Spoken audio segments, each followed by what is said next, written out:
নমস্কার, ঠিক রাত ৮টা নিউজ ১৮ বাংলায় খবর দিনভর নিয়ে আপনাদের সঙ্গে রয়েছে আমি তমশ্রী। শুরুতেই যে খবরের দিকে নজর রাখবো, দিল্লিতে বিস্ফোরণের কয়েকদিন আগে ফরিদাবাদে একটি মোবাইলের দোকানে সিসি ক্যামেরা ফুটেজ প্রকাশ্যে এসেছে। দেখাবো সেই সিসি ক্যামেরা ফুটেজ। সিসি ফুটেজে দেখা যাচ্ছে উমর নবীকে। দেখুন, আপনাদের দেখাচ্ছি যে সিসি ক্যামেরা ফুটেজ, সেখানে আত্মঘাতী জঙ্গি উমর নবী। উমরের সঙ্গে একটি ব্যাগ ও দুটি মোবাইল আছে, ভিডিওয়ে তা স্পষ্ট। দেখুন, একটি ব্যাগ এবং দুটি মোবাইল, যেখানে মোবাইলের দোকানে উমর বসে রয়েছেন উমর নবী, ঠিক সেই জায়গার ছবি দেখাচ্ছি। 10ই নভেম্বর লালকেল্লার কাছে বিস্ফোরণে ব্যবহৃত হুন্ডাই i20 গাড়িটি চালাচ্ছিল উমর নবী। বিস্ফোরণে নিহত 13, ছিন্ন ভিন্ন হয়েছে উমরও। ডিএনএ পরীক্ষায় উমরের পরিচয় নিশ্চিত। মোবাইলের দোকানে সিসি ক্যামেরা ফুটেজে উমরের সঙ্গে দুটি মোবাইল দেখা গেলেও বিস্ফোরণ স্থল থেকে কোনো ফোনের যন্ত্রাংশ পাওয়া যায়নি।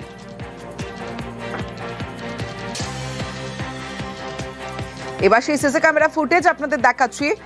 ভিডিওয়ে উমরের হাতে দুটো মোবাইল, একটি ব্যাগ। যে সিসি ক্যামেরা ফুটেজ আপনাদের দেখাচ্ছি ফরিদাবাদের ফুটেজে নজর গোয়েন্দাদের। উমর নবী আত্মঘাতী জঙ্গি, যার সঙ্গে ব্যাগ, দুটো মোবাইল রয়েছে। দিল্লি বিস্ফোরণ তদন্ত। তবে বিস্ফোরণে যে ছিন্ন ভিন্ন হয়ে গেছিল দেহ, এবং যেখানে উমরের কোনো ফোনের যন্ত্রাংশ কিন্তু মেলেনি দিল্লি থেকে।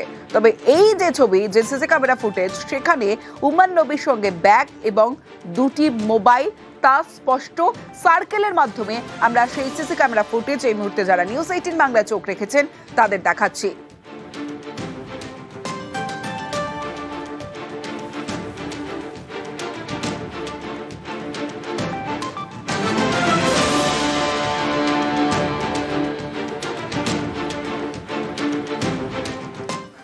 উমর নবী, তার সহযোগীকে এবার গ্রেফতার করা হয়েছে। ধৃত আত্মঘাতী জঙ্গি উমর নবীর সহযোগী। দিল্লি থেকে এনআইএর জালে আমির রশিদ আলী। দিল্লি বিস্ফোরণে সরাসরি যোগ রয়েছে আমির রশিদের। বিস্ফোরণে ব্যবহৃত যে i20 গাড়ি আমির রশিদের নামে, এমনটাও জানা যাচ্ছে। বিস্ফোরণে ব্যবহৃত গাড়ির সূত্র ধরেই এনআইএ জালে রশিদ।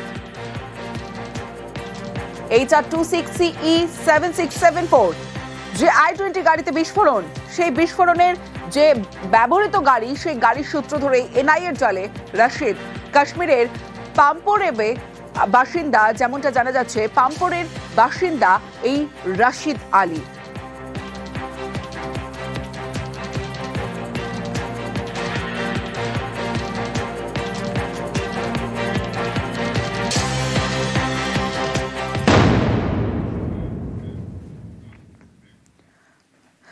মহিলাদের দিয়ে মগজ ধোলাই। কেন এই কথা বলছি? কারণ তদন্তকারীদের স্ক্যানারে ধৃত মহিলা জঙ্গিরা। দিল্লি বিস্ফোরণ তদন্তে জালে জঙ্গি ডাক্তার শাহিন সঈদ। তদন্তকারীদের স্ক্যানারে ধৃত লস্কর হ্যান্ডলার তানিয়া পারভিন। তদন্তকারীদের নজরে ধৃত আয়েশা জান্নাত মোহনাও। ধৃত মহিলা জঙ্গিদের জেরা করে নাশকতার সূত্রের খোঁজে তদন্তকারীরা।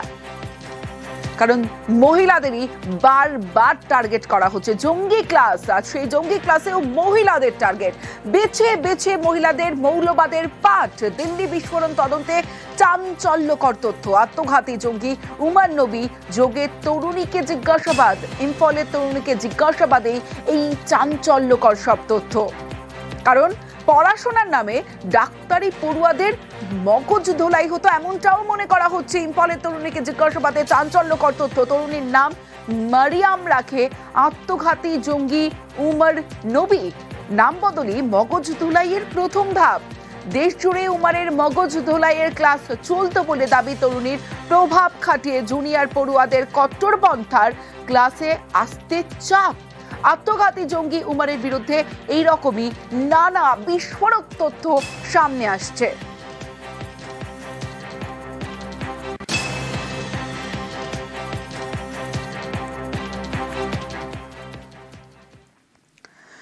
খবর দিন ভর এবার খর্দার দিকে নজর রাখতেই হবে। খর্দায় বিস্ফোরণ। খর্দার বন্দিপুরে বাড়িতে বিস্ফোরণ। বিস্ফোরণে উড়ে গেল বাড়ির চাল। ঘরে প্রচুর বারুদ মজুদ বলে দাবি। ঘটনাস্থলে পুলিশ আধিকারিকরা রয়েছেন খড়দায়। বিস্ফোরণ খড়দার বন্দিপুরে, বাড়িতে বিস্ফোরণে উড়ে গেল বাড়ির চাল। সরাসরি চলে যাব, আমার সঙ্গে আমার প্রতিনিধি সুবীর রয়েছে, কথা বলবো সুবীরের সঙ্গে। সুবীর, এখনো পর্যন্ত কি আপডেট, কি জানা যাচ্ছে, কিভাবে এই বিস্ফোরণ এবং একজন যে বাড়ির মালিক অভিজিৎ সিংকে গ্রেফতার করা হয়েছে, কে এই অভিজিতের সম্পর্কে কি তথ্য রয়েছে?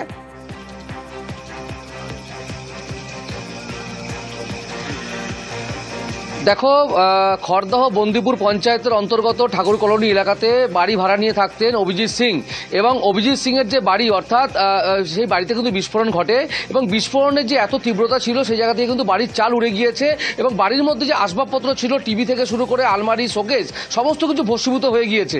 এবং তীব্রতা এতটাই ছিল যে আশেপাশে যারা বাড়ির লোকজন রয়েছেন তারা কিন্তু বাইরে বেরিয়ে চলে আসেন আতঙ্কে, এবং সেই জায়গা থেকে দাঁড়িয়ে ঘটনাস্থলে এসিপি পদমর্যাদার অফিসার আসেন, রহড়া থানার বিশাল পুলিশ বাহিনী ঘটনাস্থলে আসেন এবং পুরো বিষয়টি তারা পরীক্ষা নিরীক্ষা করে দেখেন, এবং ঘটনাস্থল থেকে অভিজিৎ সিংকে কিন্তু পুলিশ গ্রেপ্তার করেছে, এবং তাকে প্রাথমিকভাবে তাকে জিজ্ঞাসাবাদ করা হচ্ছে, এবং জিজ্ঞাসাবাদে একটা চাঞ্চল্যকর তথ্য উঠে এসেছে। তিনি বলেছেন যে কালী পুজো এবং দুর্গাপুজো উপলক্ষে বিভিন্ন সময় বিভিন্ন বাজি সে তৈরি করত, এবং সেই বাজি তৈরি করার যে বারুদ, অর্থাৎ যে বারুদের যে সরঞ্জাম, সে কিন্তু সেই ঘরে মজুত করে রেখেছিল, এবং সেই ঘরে কিন্তু কেউ থাকতো না, এবং এই ঘটনায় কেউ আহত হতাহত হয়নি।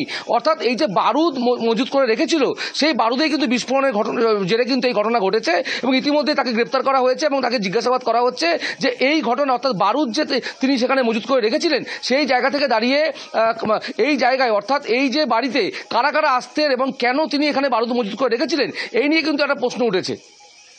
বেশ সুবীর,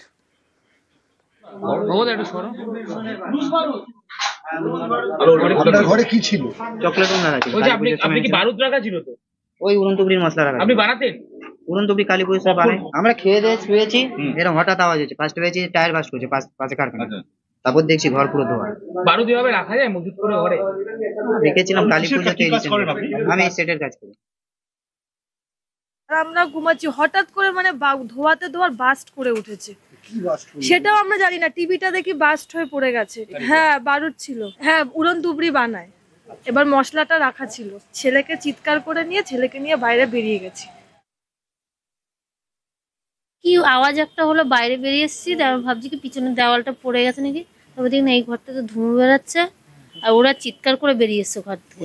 প্রচন্ড ধোঁয়া, বাইরেও ধুঁয়ো ছিল, শব্দ ধূপ করে অনেক জোরে আওয়াজ হচ্ছে।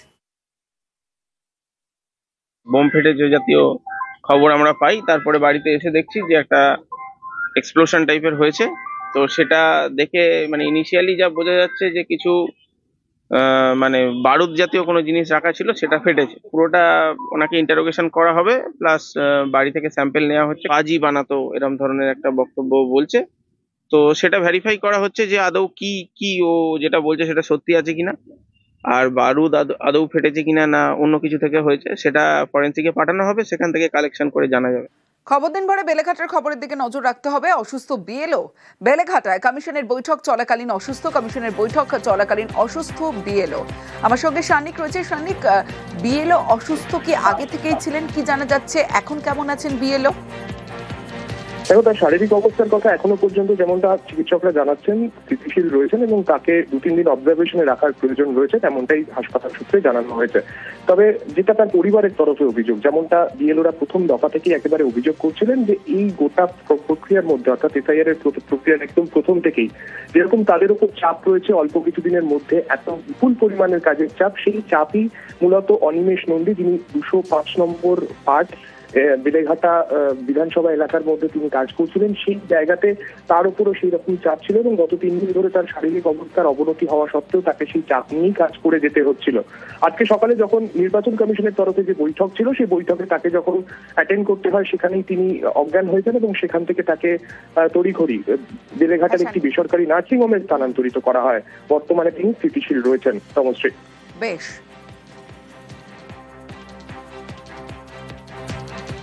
অনেকবারই বলেছিলাম জিনিসটা কাটানো, যে কোনোভাবে কাটানো হয়নি। আমি চাই এই দায়িত্ব থেকে মুক্তি দেওয়া হোক, এবং কোনোভাবে যেন আমার চাকরির কোনো ক্ষতি না হয়, কারণ আমি ইসিআইয়ের আন্ডারে জব করি না। আমরা এসএসসি পরীক্ষা দিয়ে যোগ্যতার সঙ্গে উত্তীর্ণ হয়ে শিক্ষকতার কাজ করি। ফলে আমার এই দায়িত্ব থেকে মুক্তি দেওয়া হোক, এবং আমার যেন কোনো রকমভাবে চাকরির কোনো ক্ষতি না হয়, এটা আমি আবেদন করবো ইসিআইয়ের কাছে এবং সরকারের কাছে, সে রাজ্য সরকার, কেন্দ্র সরকার, সকলের কাছে। জীবন আগে, তারপরে কাজ। অসম্ভব প্রেশার ওনাদের ওপর অসম্ভব প্রেশার দেওয়া হচ্ছে। আজকে খবর বলতে ও তো প্রচন্ড দুর্বল, ব্ল্যাকআউট হয়ে গেছে। এখন কিসের থেকে কি হয়েছে, দিনের পর দিন, আজ 15 দিন তারা একটানা ডিউটি করছে, তাদের খাওয়া নেই, ঘুম নেই, তাদের এতটুকু রেস্ট দেওয়ার প্রয়োজন কেউ মনে করছে না। তার মধ্যে কাজ করা হচ্ছে মোবাইলে, কি ডেটা এন্ট্রির কাজ, তার মধ্যে কনস্ট্যান্টলি ভোটারদের ফোন আসছে, কি অন্যদিক থেকে চাপ আসছে যে এক্ষুনি করতে হবে। মানে সব মিলিয়ে খুব বাজে পরিস্থিতি। আজ সকাল থেকে ওনার শরীর অত্যন্ত খারাপ, কালকে রাতেও জ্বর ছিল, ওষুধ খেয়ে বারবার বলছিল আমি যেতে পারছি না, কিন্তু তারপরেও জোর করে নিয়ে আসা হয়েছে, যার ফলে এটা হয়েছে।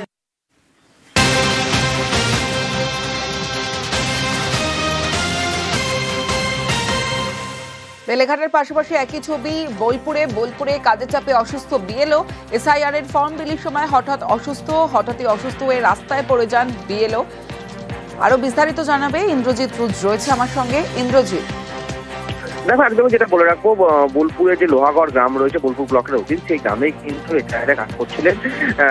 তারপরেই কিন্তু তিনি বাড়িতে যখন ফর্ম দিচ্ছিলেন, ঠিক তখন তিনি মাথা ঘুরে রাস্তার মধ্যে পড়ে যান এবং তারপরে তাকে গ্রামের লোকজন তাকে কিন্তু হাসপাতালে ভর্তি করে এবং সেখান থেকে বোলপুর মহকুমা হাসপাতাল, এখনো পর্যন্ত সেখানে চিকিৎসাধীন। তার পরিবারের অভিযোগ অত্যাধিক চাপ ছিল এসআইআর কাজের জন্য, আর সেই চাপ থেকেই তিনি শারীরিকভাবে অসুস্থ হয়ে পড়েন এবং তিনিও যেটা জানিয়েছেন তার বুকে ব্যথা হচ্ছিল দিন কয়েক ধরে, কারণ অত্যাধিক মানসিক চাপ ছিল এবং তার জন্য কাজেরও চাপ ছিল এবং পাশাপাশি তিনি বিদ্যালয়ের পরামর্শে পড়ানোর এক চাপ ছিল।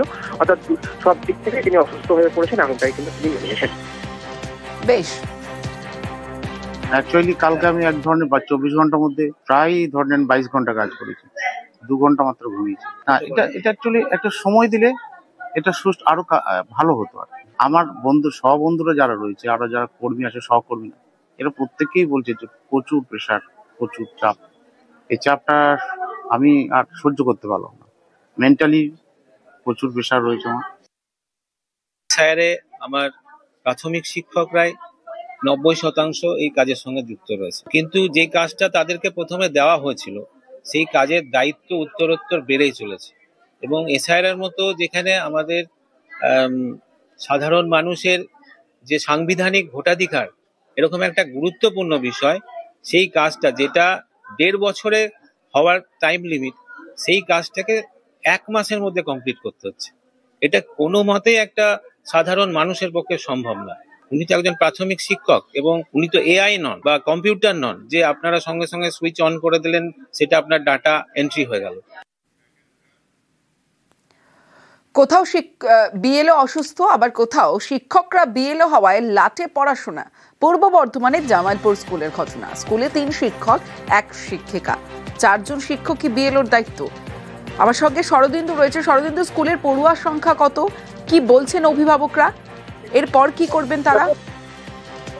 দেখো, পূর্ব বর্ধমানের জামালপুরের হালারা প্রাথমিক বিদ্যালয়ের ঘটনা।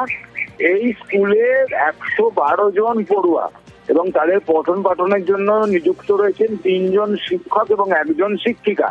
এই 4 জনকেই বিএলওর দায়িত্ব দেওয়া হয়েছে। তার ফলে কিন্তু স্কুলের পঠন পাঠন কার্যত শিখে উঠেছে, এমনটাই বলছেন অভিভাবকরা। কারণ এই পরিস্থিতিতে অন্য একটি স্কুলের শিক্ষককে ডেপুটেশনে নিয়ে আসা হলেও তার পক্ষেই শতাধিক পড়ুয়াকে সামাল দেওয়া সম্ভব হচ্ছে না। শুধু তাই নয়, মিড ডে মিলেরও ব্যাপার রয়েছে। সব মিলিয়ে সবকিছুই বলা যায় সামলানো মুশকিল হচ্ছে এবং অভিভাবকরা তারা উদ্বিগ্ন যে সামনের মাসের শুরুতেই হচ্ছে 3rd সেমিস্টারের পরীক্ষা। ফলে কিভাবে তারা পড়াশোনা শেষ হবে, তাদের সিলেবাস কিভাবে শেষ হবে, কিভাবে তারা মিড ডে মিল প্রতিদিন পাবে, এই সমস্ত বিষয়গুলোই কিন্তু তারা দুশ্চিন্তার মধ্যে রয়েছে। এই ব্যাপারে আমরা কথা বলেছিলাম প্রাথমিক শিক্ষা সংসদের সঙ্গে। তারা বলছে যে নির্বাচন কমিশন যদি রাজ্য সরকার বা প্রাথমিক স্কুল দপ্তরের সঙ্গে আলোচনা করে এই বিষয়টি করত, তাহলে হয়তো এই সমস্যা এড়ানো সম্ভব হতো। বেশ, এখন কোথায় গেছে?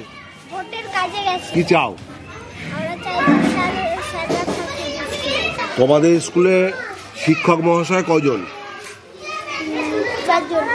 আমরা চাই যে স্যারেরা তাড়াতাড়ি ফিরে আমাদেরকে পড়ান। স্যারেরা নেই বলে আমাদের খুব মন খারাপ লাগে। আমাদের স্থায়ী শিক্ষক 4 জন, স্টুডেন্ট সংখ্যা 112। হ্যাঁ, আমাদের 4 জনের টিচারে 4 জনই বিএলও আছে। আমরা যেমন 4 জন উঠে গেছি, তার জন্য আমাদের অফিস থেকে মানে ইডলা থেকে একটা টিচারকে তুলে এখানে আমার স্কুলে দেওয়া হয়েছে। আচ্ছা, মানে এখন আপাতত উনিই চালাচ্ছেন। আমার একটু কাজ আজকে হালকা আছে বলেই আমি আজকে স্কুলে এসেছি। এখন সমস্যা পূরণ তো কোনো জায়গা তো নেই, ধরুন এইটা ডিউটিটাও করতে হবে ওটা, আর সেই বিএলও ডিউটি, যেমন বিএলও ডিউটি যেটা পড়েছে সেই ডিউটিটা করতেই হবে ওটা। রাজ্য সরকার চেষ্টা করছে, আমরাও সংসদ থেকে চেষ্টা করছি যে যেভাবে সম্ভব স্কুলটাকে বজায় রাখতে। এটা কি হচ্ছে যে নির্বাচন কমিশন আমাদের সঙ্গে তো আলোচনা করতে বাধ্য নন, কাজেই তারা বলে দিয়েছেন যে এরা নিযুক্ত হবে, সেই হিসেবে টপমোস্ট প্রায়োরিটি দিয়ে এটাও একটা বড় কাজ। এবং রাজ্য সরকার বা আমাদের শিক্ষা দপ্তর নির্বাচন কর্তৃপক্ষের সঙ্গে আলোচনা করে ব্যাপারটা এগিয়ে হতো, তাহলে বিচার প্রক্রিয়াও চলতো, অর্থাৎ বিএলও যে কাজ সেটাও চলতো। পাঠদানের ব্যাপারটা এতটা ব্যাঘাত কোনোদিনই ঘটেনি যেটা এখন ঘটছে। আইএসএফ কর্মীকে মারধর খুনের চেষ্টার অভিযোগ পঞ্চায়েত সদস্য দলবলের বিরুদ্ধে। হাসনাবাদের হরিপুর এলাকার ঘটনাটি কি ঘটনা, কি অভিযোগ, কাদের বিরুদ্ধে অভিযোগ, কাদের কি বক্তব্য জানবো। অনুপম সাহা রয়েছে আমার সঙ্গে। অনুপম, দেখো, হাসনাবাদের হরিপুর এলাকার ঘটনা। এখানে আইএসএফ এর সক্রিয় কর্মী রহমত সর্দার, তাকে গতকাল রাতে বেশ কয়েকজন ধরে মারধর করে তার এলাকারই একটি চায়ের দোকানের সামনে, এবং তার মারতে তার সেই চায়ের দোকানের পিছনে নিয়ে যায়। পিছনে নিয়ে গিয়ে মারধর করতে করতে গলার মাফলার দিয়ে তাকে তার গলায় জড়িয়ে খুন করার চেষ্টা হয় বলেও কিন্তু অভিযোগ করছে এই রহমত সর্দার। এবং সরাসরি কিন্তু এলাকার যে তৃণমূলের যে মেম্বার সিরাজুল গাজী, তার বিরুদ্ধেই কিন্তু তার মূলত অভিযোগ। তিনি যেটা বলছেন যে গত পঞ্চায়েত নির্বাচনে এই সিরাজুল গাজী যখন ভোটে দাঁড়িয়েছিল তার বিরুদ্ধে আইএসএফ এর হয়ে সক্রিয় ভূমিকা নিয়েছিল এই রহমত সর্দার, এবং তারপরেই কিন্তু এই সিরাজুল গাজীর কিন্তু রোষের মুখে পড়ে, এবং তার সেই কারণে এই রহমত সর্দার কিন্তু বেশ কয়েক বছর ভিন রাজ্যে পরিযায়ী শ্রমিকের কাজ করতো, এবং গত কয়েকদিন আগে সে গ্রামের বাড়িতে ফেরে, এবং গতকাল রাতেই তার উপরে আবার আক্রমণ হয়েছে। এবং এই সিরাজুল গাজী বোঝাই যাচ্ছে।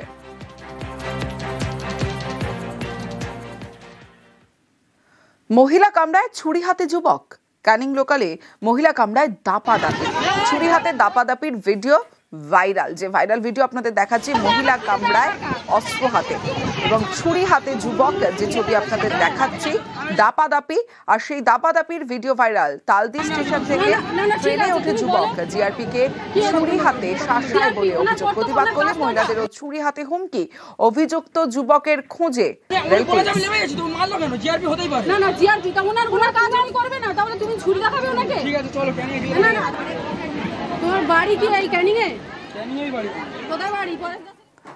পরিযায়ী পাখির কিচিরমিচির। জলপাইগুড়িতে পরিযায়ী পাখির ভিড়, জাকিয়ে শীতের আগেই আনাগোনা। বিদেশ থেকে ঝাঁকে ঝাঁকে আসছে পাখি। অতিথি পাখিদের দেখতে সাধারণের ভিড় চোখে পড়ার মতো।